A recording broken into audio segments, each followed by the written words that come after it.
آپ کی نظر میں پی ایم ایل این کی سیاست اس وقت کیا مجبوری کی سیاست ہے؟ مجبوری ختم ہو جائے گی تو P M L N Peoples Party کو دور کر دے گی سر؟ بسم اللہ الرحمن الرحیم. بہت شکریہ طلحہ بھائی آپ کا. دیکھیں طلحہ بھائی، سیاست تو پی ایم ایل کی ہو ہی نہیں رہی نا. اگر سیاست ہوتی یا یہ پولیٹیشینز ہوتے یا یہ حقیقت پسند سیاست کرتے تو 17 سیٹوں پہ کبھی پرائم منسٹرشپ کو آفر نہ کرتے. میں ایک پولیٹیکل ورکر ہوں، لیکن مجھے اگر آپ کہیں کہ یار تمہارے پاس اکثریت نہیں ہے تو میں ایم این اے بنا دیتا ہوں، تو believe me honest to God میں کبھی ایکسیپٹ نہ کرتا، کیونکہ میں نے ماسٹرز میں رہنا ہے. پولیٹکس ہوتی ہے for the people, of the people and by the people.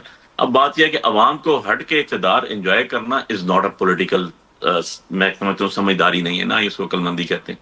اور یہی وجہ ہے کہ جب بھی آپ کے چاہے وہ لوکل گورنمنٹ الیکشنز ہوں یا چاہے کوئی اور الیکشنز ہو، تو اس میں رائے فرار ہمیشہ اختیار کیا جا رہا ہے ابھی پاور کوریڈورز کی طرف سے. سو ایشو یہ ہے کہ یہ ادروائز ایک کی تصویر کے دو رخ ہیں. آپ کو پتا ہے کہ آج پیپلز پارٹی ہٹتی ہے اگر تو یہ حکومت دھرام سے نیچے گر جاتی ہے. سمپل اکثریت تو ان کے پاس ہو گئی ہے، لیکن ایون اینڈ ادروائز ان کو ریٹین کرنے کے لیے باقی بیساکھیوں کی ضرورت پڑے گی. اور اگر پیپلز پارٹی جو ہے وہ ان سے نکل جاتی ہے تو اوبیسلی ان کی جہاں پرائم منسٹرشپ شیک ہو جاتی ہے، وہاں پر اگر یہ پیپلز پارٹی سے ہٹ جاتے ہیں تو ان کی پریزیڈنٹ سے لے کے سینٹ اسپیکر سے لے کے ساری کانسٹیٹیوشنل سیٹس ان کی بھی دھرام سے نیچے گر جاتی ہیں. سو یہ تو ایک لازم اور مظلوم ہے فار ٹائم بینگ. ایک دوسرے کے ساتھ بیٹھ کے تقریر کر دینا، دو باتیں کہہ دینا، ایشو کو ریز کر دینا، اس کے اوپر حل کوئی نہ نکالنا، دس از ناٹ اے پالیٹکس. یہ کوئی 80 کی دہائی کی پالیٹکس تو ہو نہیں رہی، 90 کی دہائی کی پالیٹکس تو ہو نہیں رہی.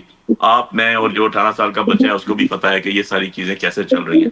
سو میں تو اس کو کوئی سیریس نوٹس پہ نہیں لیتا ہوں. خواجہ آصف صاحب کون ہے؟ ڈیفینس منسٹر ہیں، اور اس طرح کی بات کر گئے ہیں تو پارٹی کہتی ہے کہ انہوں نے اسپیکنگ فار ہم سیلف.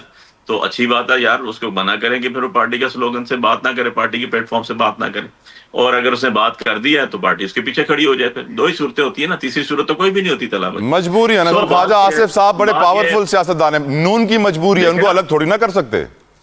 دیکھیں اب وہ تو ان کو پتا ہوگا ان کی مجبوریوں کا، مجھے تو نہیں پتا. مجھے تو صرف اتنا ہی پتا ہے کہ ان کی مجبوری یہ تو ضرور تھی کہ 17 سیٹوں سے ہم بیٹھ جائیں کسی طرح آ کے تو ہم پاور کوریڈور یوز کر لیں.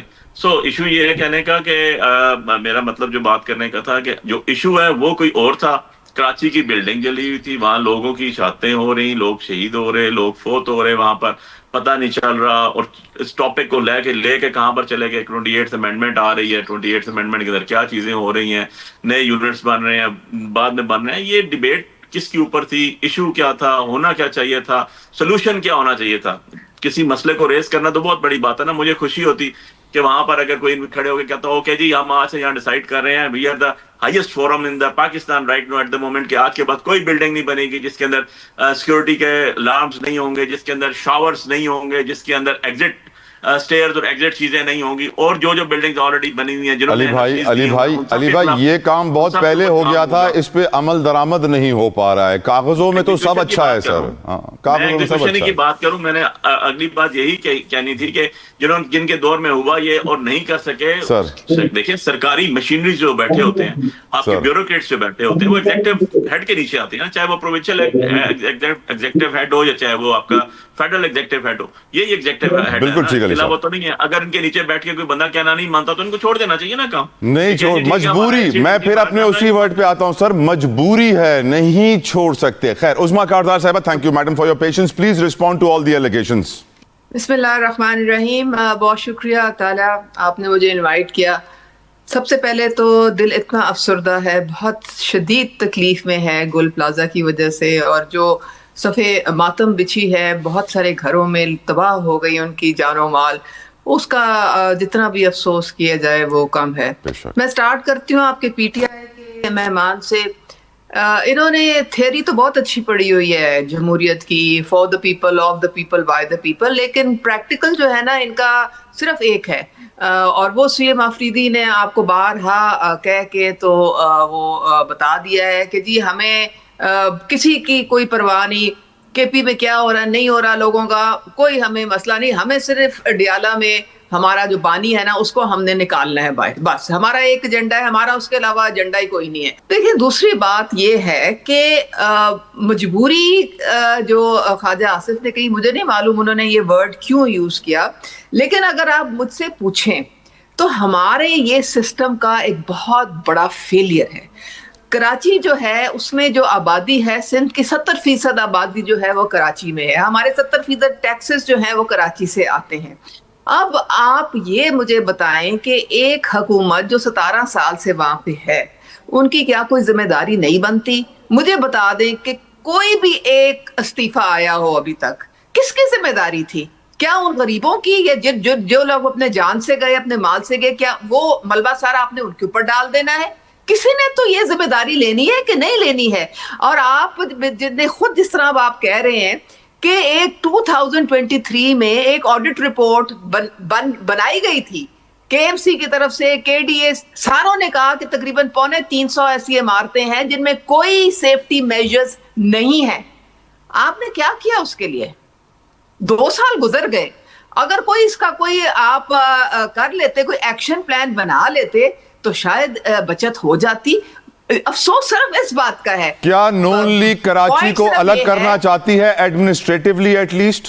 دیکھیں یہ جو ساری باتیں ہیں نا، یہ کہ آپ بڑھا دیں صوبے، کم کر دیں صوبے، 1 یونٹ فلانا یونٹ، یہ میرے اور آپ کے کہنے سے نہیں ہونا. یہ پارلیمنٹ کا ثواب دید ہے، اس میں 2/3 میجورٹی چاہیے ہوتی ہے. یہ بحث آپ ایک ذاتی اوپینین کے پوائنٹ آف ویو سے تو کر سکتے ہیں، لیکن میں اس کے متعلق ابھی فی الحال کوئی کامنٹ اس لیے نہیں دے سکتی ہوں.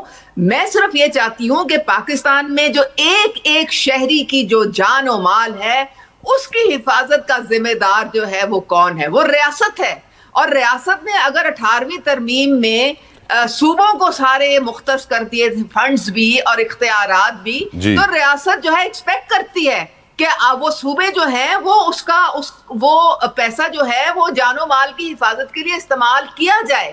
پنجاب میں مجھے آپ یہ بتائیں، جب بھی اس طرح کا کوئی واقعہ ہوتا ہے اتنا جان و مال کا نقصان اس طرح سے نہیں ہوتا وہاں پہ. اب مجھے آپ یہ بتائیں، افسوسناک صرف یہ بات ہے کہ ان کی اپنے جو لیڈرشپ ہے پیپلز پارٹی کی، وہ عجیب سٹیٹمنٹ دے رہی ہیں. شیلا رضا کہہ رہی ہیں کہ جی وہ ضروری تو نہیں ہے سی ایم کا آنا وہاں پہ. نیوزی لینڈ میں بھی یہ واقعہ ہو گیا تھا، سو واٹ اگر وہ فوتگیاں ہو گئیں، مرتضیٰ وہاب 24 گھنٹے کے بعد وہاں تشریف لاتے. افسوس ان باتوں کا ہے. دیکھیں پنجاب کو بھی تو این ایف سی ایوارڈ سے سارا پیسہ ملتا ہے کہ نہیں ملتا ہے. اب مین ہول کور نہ ہونے سے کراچی میں ایک ڈیتھ ہو گئی معصوم بچے کی. ایک اسی طرح کا واقعہ ہو گیا پنجاب میں. اب کراچی میں مجھے نہیں پتا انہوں نے کیا ایکشن لیا یا نہیں لیا. یہاں پہ اتنا زبردست ایکشن سی ایم پنجاب نے لیا. تمام ڈسٹرکٹس کے ڈی سیز کو انہوں نے میٹنگ میں بٹھا کے اور سی ایس کے ساتھ انہوں نے کہا کہ کلیئرلی اگر ایک جان کا اور ضیاع ہوا تو آپ کی خیر نہیں ہے. بالکل ٹھیک میڈم. پاکستان کے لیے اکٹھے بیٹھیں، بات چیت کریں. پھر ابھی بھی جب یہ اچکزئی صاحب کو انہوں نے نامنیٹ کیا تھا تو رانا ثنا کے تھرو انہوں نے پیغام یہی بھیجا تھا کہ آپ آئیں، میں آپ کی ملاقات کرواتا ہوں پرائم منسٹر سے، کوئی مذاکرات کی بات جو ہے اس کے مل بیٹھ کے کچھ اس کو آگے بڑھاتے ہیں. تو آگے سے اچکزئی صاحب نے کہا کہ دیکھیں میں تو حامی ہوں، لیکن اگر میں نے مذاکرات کی بات کی، جا کے ملاقات کر لی تو مجھے تو یہ باہر نکال